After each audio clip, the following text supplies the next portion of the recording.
This video will go over creating a new canvas from the dashboard and understanding the user interface. To get started with creating a canvas, you need to have already logged into your RADiCAL account. From the dashboard, you'll see all your working projects. And on the left-hand side, you'll be able to quickly create a new canvas. You have a choice of working from either a blank scene or starting with the template. For now, I'm choosing the sci-fi cars as it's a favourite of mine, but you are free to select any of the others and follow along.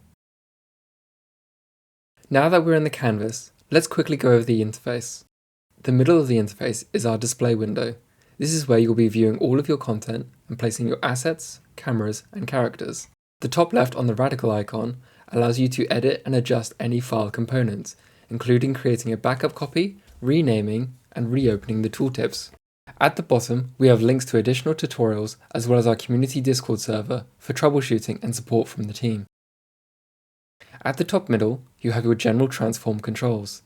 These allow you to move, rotate, and scale assets within the canvas scene. The left icon of an eye is a preview mode which will hide all the user interface. The top right allows you to share your RADiCAL canvas file with others for remote collaboration.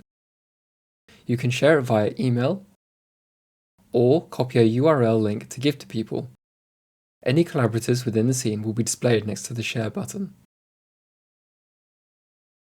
Next to it is the export button, where if you have any cameras in the scene and any animation on characters, you can export the visuals to an MP4.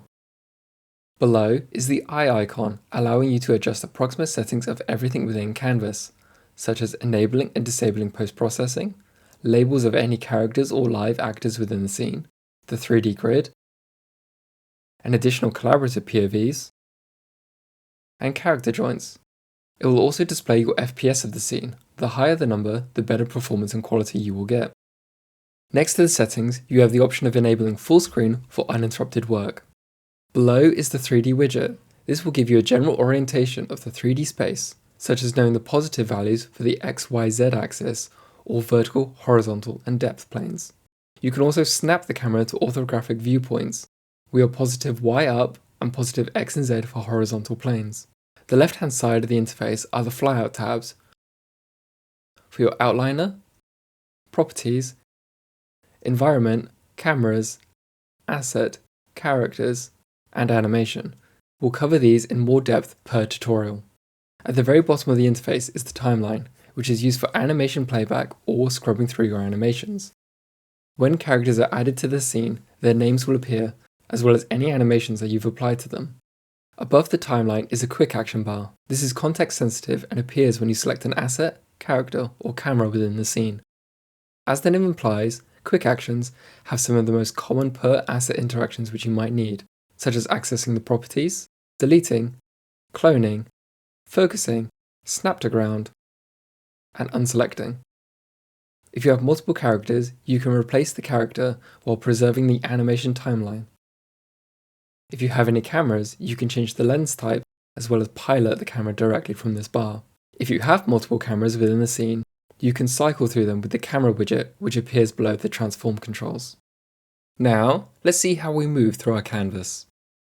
Navigating through the canvas is a series of simple controls from either your trackpad or mouse. We also have a few hotkeys for quick actions.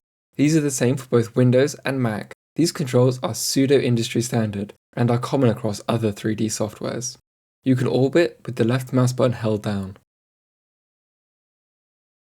pedestal and truck with the right mouse button held down, and zoom in and out with the scroll wheel or middle mouse button.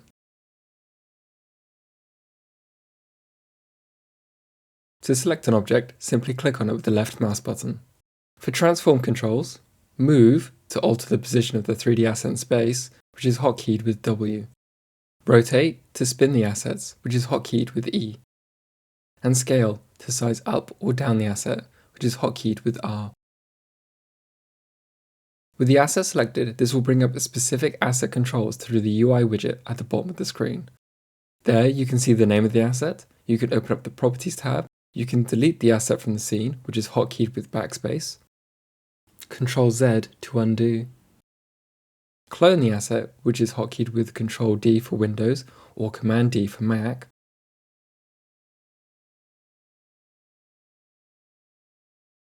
or you can focus on the asset with F. To unselect the asset, you can either press the close icon on the widget, you can press the hotkey, which is escape. If you cannot find an asset within your scene, you can find it within your outliner tab. This shows the list sorted alphabetically.